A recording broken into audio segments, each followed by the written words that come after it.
is I, Mr. Russo again, with another lesson for you. This time it is a cooking lesson because you guys are going to be stuck in the house, so you should do something to help out. And this is actually something super easy that you can make. Make sure your folks are okay with you using sharp knives. I have this knife, which is actually pretty easy to use. Usually little kitchen knife for vegetables and stuff, but I prefer this one. This is my favorite. It's my global knife. Your folks may have a knife at home that's super sharp and unbelievably well balanced, as this one is about to be. Hey, there it is. Okay, perfectly balanced knife. I used to work at Williams-Sonoma in the knife department, so it was one of the most fun and interesting things I've ever done. So to make salsa, you guys can be totally boring and get this. There's actually not a lot left. Or, mango salsa, which is delicious and also a little spicy, usually. But you can get this stuff and actually make salsa. The stuff that we're using today, first, we have a little bit of half a green pepper. We have about a third of a red pepper. We have a yellow pepper that I'm going to use about half of. We have onion, tomatoes. I prefer plum tomatoes because they're really meaty and not really watery. Those big beefsteak tomatoes that you guys can grow in the garden, they have way too much water in it for this. And jalapenos. The wonderful Habaneros. Don't forget, the smaller the pepper is, usually the spicier it is. Some garlic, some pepper, salt, and olive oil. So, super easy. First thing you're going to do is you're going to start off with the garlic. You take a clove out. I usually use 2 because I love garlic. It's amazing. To do the garlic, what you do is this. You skin it. You lay the knife flat, the sharp side away from you because that's a terrible thing. You smash a little bit, gets the skin off of it. And then, whenever you cut anything with a knife this big, you have to make sure it points on the table and then cut down. Notice I'm not actually ever leaving the knife point. I'm not picking it up and slapping it. That's terrible. It's really bad for the knife. Even if you have, there's 2 different kinds. There's Japanese knives, which is this kind, and then German knives. Those are the ones that have the big black handle that your folks might have in their kitchen. Those are also really good for chopping, and a lot of people with the German knives, they go like that, which is also fine. But I always say the point, even with a nice German knife, you want it on the table. So I have 2 cloves of garlic going in. That's called a clove, in case you're wondering. I'll clean this up. All right. So the next thing I want to do is the tomato. Cut the tomato. Well, again, with a knife this size, you can't really put a point on the table. That doesn't really help. So what I would do is I hold the tomato like this. So I'm holding like this and making sure that, look, the knife, no way, any shape or form is it near the sharp point of the knife, anywhere near my hands, in any way, shape, or form. And then because you're making salsa, you got to cut these up a little. In fact, this is a trick I'm going to show you. When you cut up things like tomatoes and things like peppers, the skin is super shiny. So what you want to do is put the shiny part of the skin on the bottom because it slips off really easily and it can't really cut super well. But if you cut, this is super easy to cut if you cut this way. And when you are cutting, you want to put your whatever you're holding and curl your fingers. So when you cut down, it kind of glances off your knuckles. You don't catch your finger. Sorry. You don't catch your finger that way. It's a little trick that you learn by watching too many cooking shows when you're younger. And just cut it up until they're littleish. We'll be stirring this a little bit, so don't worry. I just put in 1 tomato for now.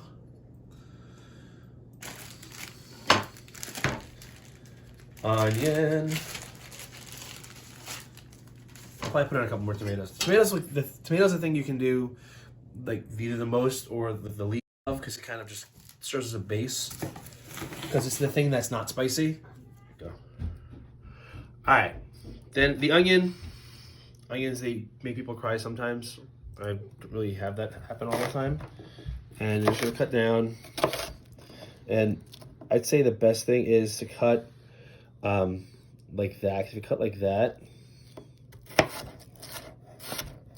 do the second.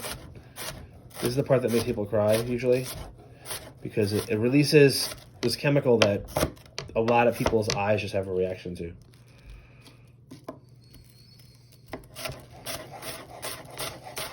Don't go fast until you practiced. What your parents calling me complaining that you cut your fingers off. Remember, if you're holding something, hold it on either side. Make sure there's no skin.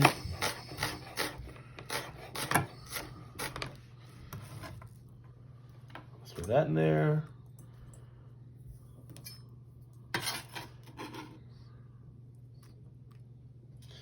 And basically you want to make it so that your salsa is colorful, whatever it is. And I don't have a ton of red pepper left, so I'll use as much as I have. I'll use like half the other one. And remember, peppers, like tomatoes, actually peppers more than tomatoes, because they're so shiny on the outside, they're so shiny outside, and you want to like, that's going to just flop over. You don't want to do that, right? So if you cut them this way, and again, you cut them as big as you want. You want to make sure that they're, if you're going to have them on chips or in a tortilla or on a taco, since it is Taco Monday right now, even though it's not Taco Tuesday, it's Monday, because Tuesday is St. Patrick's Day, and you can't have tacos on St. Patrick's. You could if you wanted, but we're having corned beef. And I'll show you a corned beef video, I guess, later. It's actually super easy. You fill a pot, you throw it any weight. It's really, really easy. So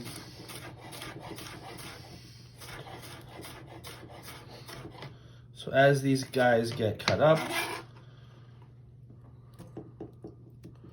this, at some point around here, is where I would start throwing in a little bit of oil, a little bit of salt and pepper.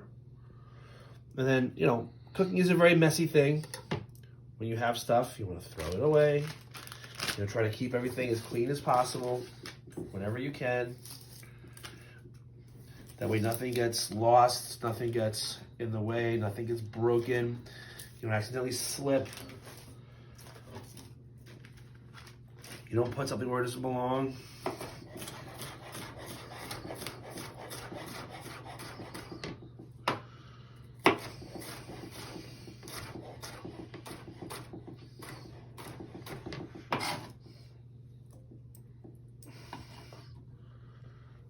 Oh, I need a spoon.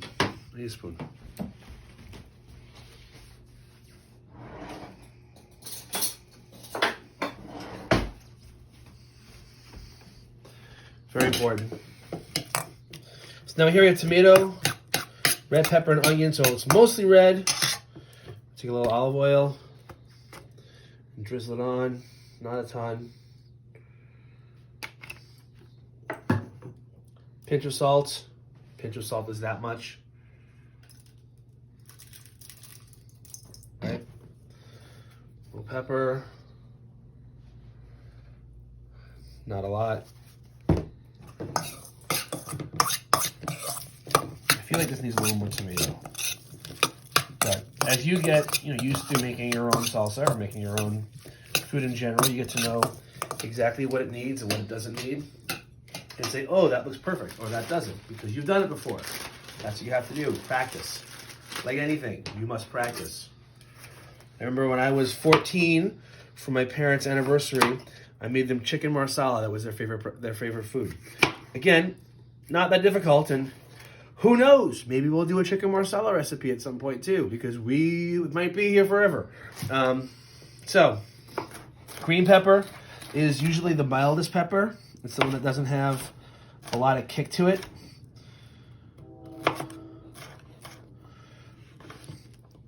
And so this is kind of like, this takes some of the heat out, but it looks really good. And they're super sweet sometimes. I highly suggest, these are really easy to grow in the garden. So if you do have some in the house, at some point when it starts getting warm, I want to plant them because they're delicious. You can make some fantastic salsa with them.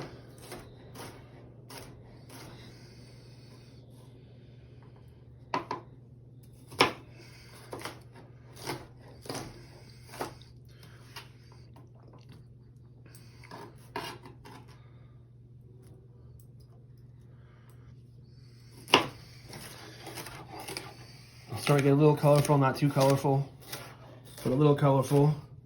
Take the Italian flag, the red, green, and white.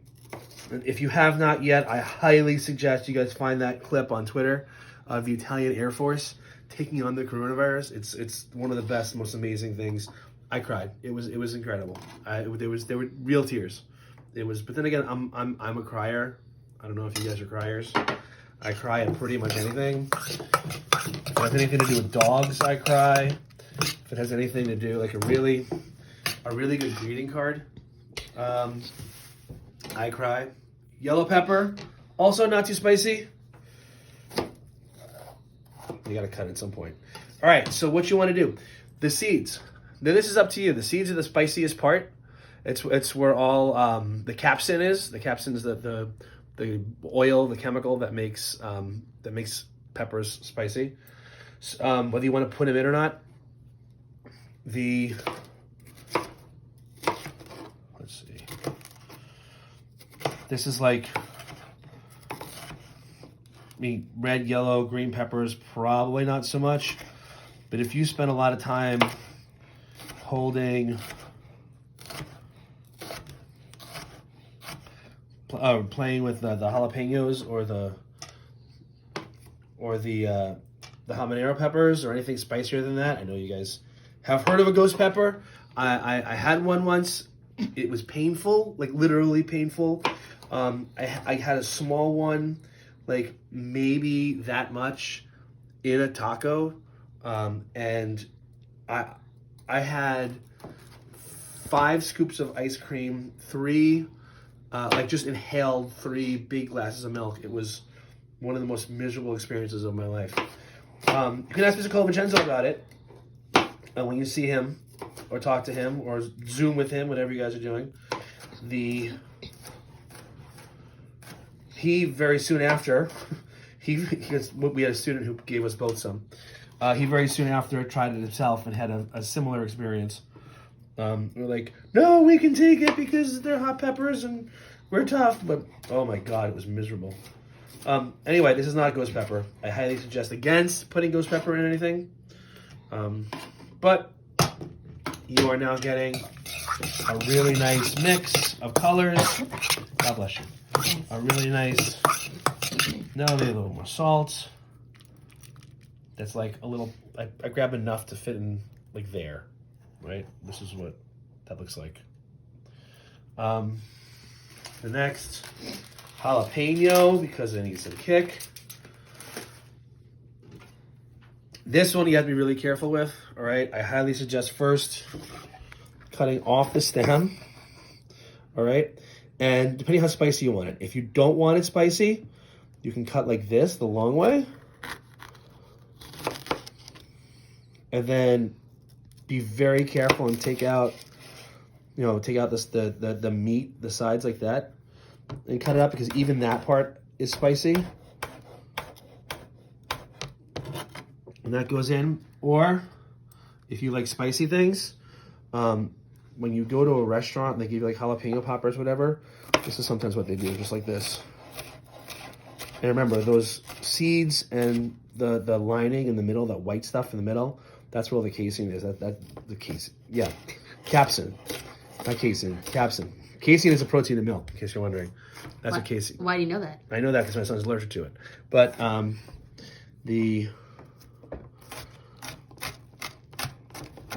And again, look, I'm just keeping the knife point on the table, on the cutting board. Very important to have a cutting board, not just a table. And I'm moving the knife around, not really touching a lot. And that's one whole jalapeno, which is gonna make this nice and spicy.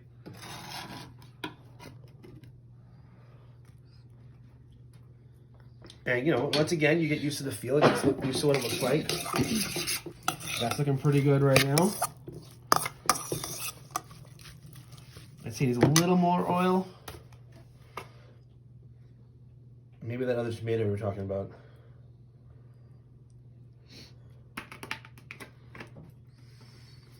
Do we put more pepper in it yet or no? No, I need a little more pepper. And this is gonna be super fresh and super delicious because when things are super fresh, they taste better. You go to a store and you get something like this, the authentic Mexicana hot salsa. It's probably delicious because it's really, really good. But it's always a little too watery, and it's been in there. Even the freshest stuff's been in there for longer than you really want it to be. This is looking great. Now the habanero. Woo! Like, I'm not even gonna use all of this. And I'm gonna be incredibly careful. And I like hot stuff. Come on, come on, come on. I'm gonna be incredibly careful and cut around as many seeds as I can and leave those seeds right where they are. I do not want a ton of those in my salsa.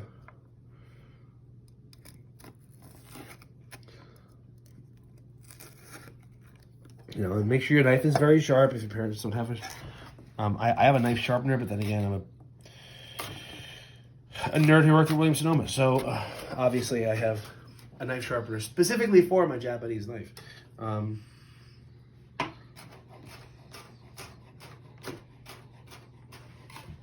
am not a professional chef by any means. I just like to play one on Canvas, YouTube, wherever you guys are watching this.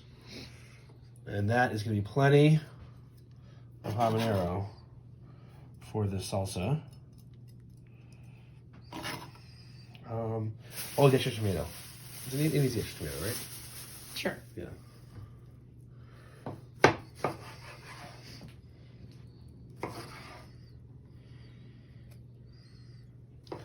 Again, you want to do with the tomato is basically just cut it in thirds.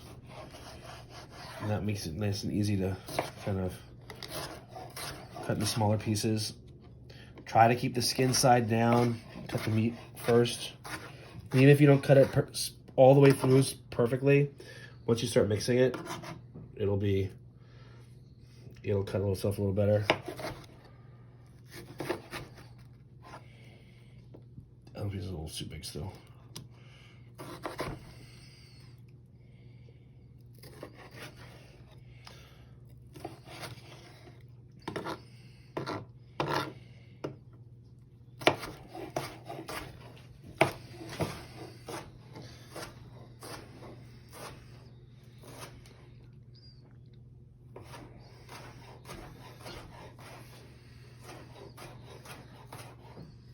All right.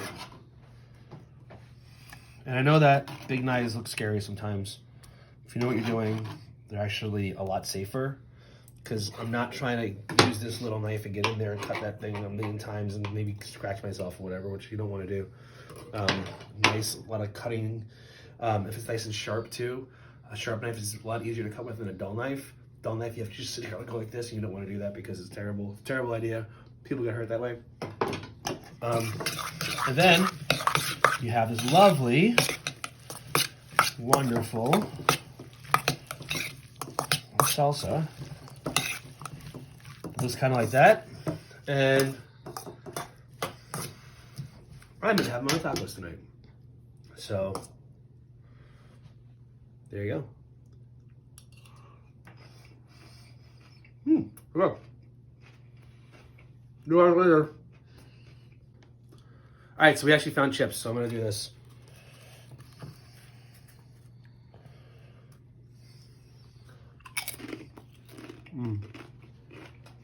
But